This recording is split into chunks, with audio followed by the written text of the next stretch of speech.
Snake Pass began life as a passion project for Sumo Digital's Seb Lees, who, while experimenting with Unreal Engine, created an interactive rope demo, which, combined with his anatomy knowledge as an ex-biology teacher, became the first prototype for Noodle the Snake.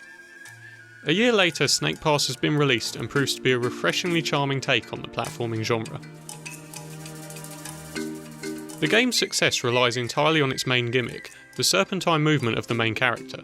If Noodle is no fun or imprecise to control, then no amount of gorgeous environments to slither through will be able to save it. Luckily, and somewhat impressively for physics-based movement, Snake Pass nails it. Not once did I feel like the physics had glitched or gone erratic and sent me to an early death. Although blitzing through levels is doable, the game rewards a slower, more methodical approach to platforming. Coiling several times around a pole and hanging on tight gives you a safety net if you miss the leap to the next one, and speed comes from pulling off the manoeuvre properly rather than rushing each movement. It feels good to play. Perhaps I should be less surprised given Sumo Digital's pedigree, having just come off making Little Big Planet 3, another successful platformer, in 2014. But I remain amazed that wrapping Noodle around bamboo poles and side widening to pick up speed feels unique and enjoyable the entire way through the game. That said, it would be even more impressive if there was more game to sink your fangs into. At only 15 levels across 4 worlds, Snake Pass is definitely a short game, and never really pushes its boundaries. Each world only introduces a single new coil into the game's nonetheless solid basic gameplay. Each level does a good job of steadily ramping up the difficulty and adding in more advanced contraptions to navigate, which keeps climbing through the skies from getting too samey. Level structure also evolves throughout the game, earlier worlds proving a mostly linear affair, but later ones trending more towards a central hub with the 3 required collectibles spread out on individual branching paths, unlocking varied shortcuts to easily return to the hub. This latter approach really allows Sumo to experiment with verticality, often having gliding be the fastest way to get around and asking players to clamber around to the underside of platforms.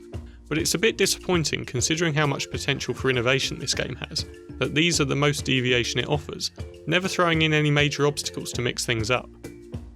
Replayability is added in the form of the 25 collectibles hidden in each level, and time trials with an online leaderboard, but both are entirely optional diversions. As it is, Snake Pass doesn't outstay its welcome at around 8 hours, which is fortunate because the game's plot is already stretched to near non-existence. It can be summed up in one sentence and is mainly used as a framing device to set up the game's adventure, serving as a bookend to each level more in the style of the early Mario games than the Rare-like mascot platformers Snake Pass is inspired by.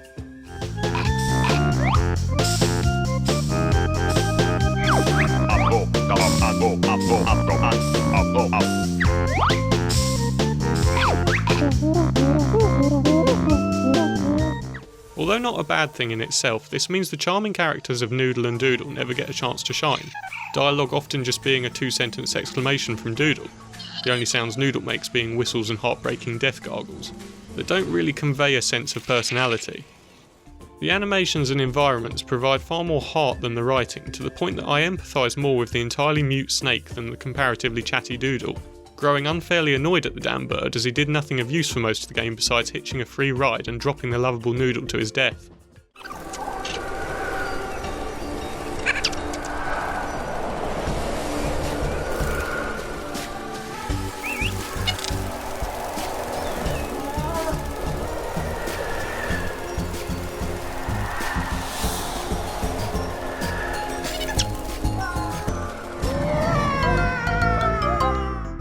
Doodle comes into his own by the end of the game, proving essential to help navigate the last of the 4 elemental worlds, and all is forgiven. But I still wish the game had shown off more of each character and the dynamic between them. Certainly the pair, unless fleshed out, can't compare to the personality of other gaming duos like Jak and Daxter or Red and the Transistor. The visuals of Haven Tor are fleshed out in the exact opposite way to the characters, with a consistent and obviously much thought out design language that ties the 4 worlds together and enhances the game's natural charm. Vibrant colours and the crumbling ruins of a past civilization contrasted with the lush wildlife, both flora and fauna, give a truly endearing take on the world of Snake Pass. Quite unfairly, something about the first world's theme, perhaps the grass or shaders, reminds me of those Mario in Unreal Engine 4 videos that dump a character model into a stock bloomy field. But immediately afterwards, the quaintly named Sogge's realm pops up as one of the nicest areas I remember seeing in any video game. The water theme tying it together perfectly, both visually and gameplay wise, to the playful mood the game conjures up, diving through underwater tunnels being a personal highlight of the game. In fact, each area does a great job of tying its elemental domain to the visuals, even if I think the fire area goes a bit far towards ruined hellscape, and the music just pulls it all together.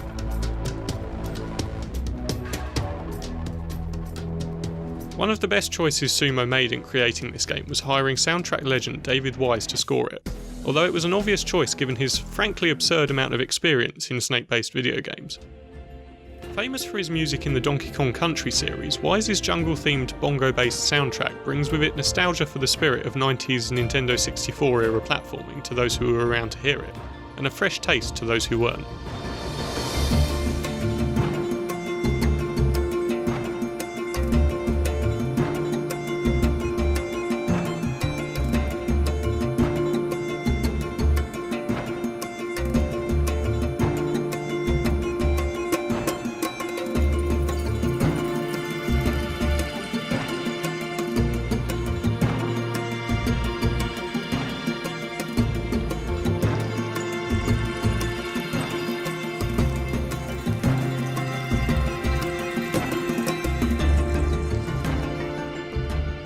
As for the difference between platforms, Snake Pass is available for Nintendo Switch, the home consoles, and PC, with several subtle variations for each.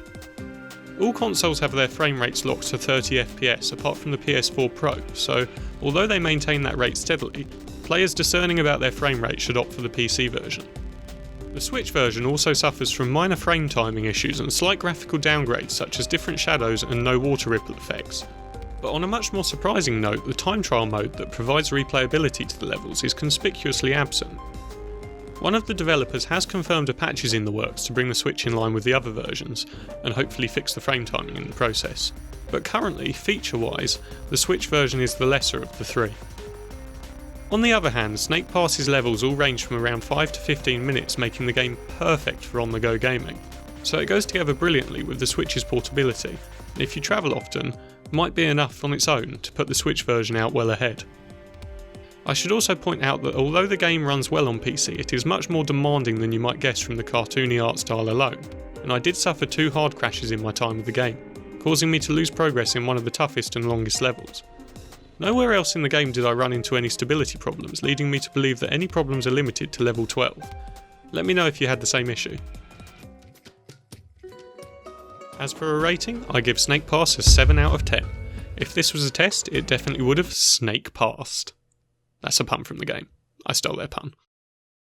If you want a game with story and dialogue, this isn't really for you, but for those aching for a new 3D platformer, after how few of note have come out in recent years, Snake Pass is, despite its desire to play it safe, a solid and entertaining game with buckets of charm. And just as 2016 proved to be the year of the hero shooter, with Yooka-laylee right around the corner, Snake Pass could be the forerunner that kicks off 2017's resurgence of the colourful mascot platformer. Also, the lovable Noodle is an eastern coral snake, frequently listed as one of the most venomous snakes in the world. But don't worry, he's apparently a vegetarian.